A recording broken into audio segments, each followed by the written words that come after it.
শোক প্রকাশের অধিকার, এই অধিকার তো সবার।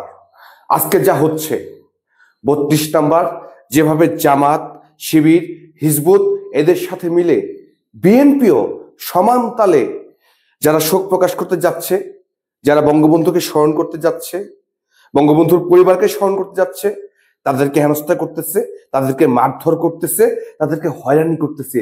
এইটা কি ধরনের সংস্কৃতি?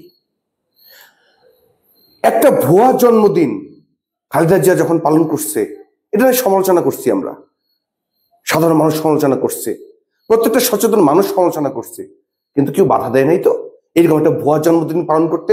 যাদের এই বিশেষ শোকের দিনে এইরকম একটা জন্মদিন পালন করতে কেউ তো বাধা দেয় নাই।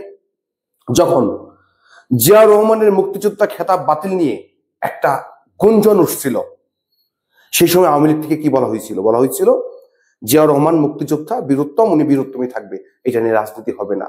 অথচ আজকে আমরা কি দেখছি? এই কি রাজনীতি? এই যদি রাজনীতি হয়, সময় বদলাবে। সময় কখনো এক পক্ষে থাকে না, সময় ঘড়ির কাঁটার মতো, স্রোতের মতো পাল্টায়।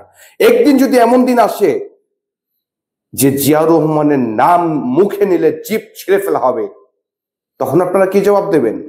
মনে রাখবেন, ঢিল মারলে পাটকেল খেতে হয়, সেই সহজ সূত্র। আপনি যা করবেন তা দ্বিগুণ হয়ে ফিরে আসবে। তো সাবধান।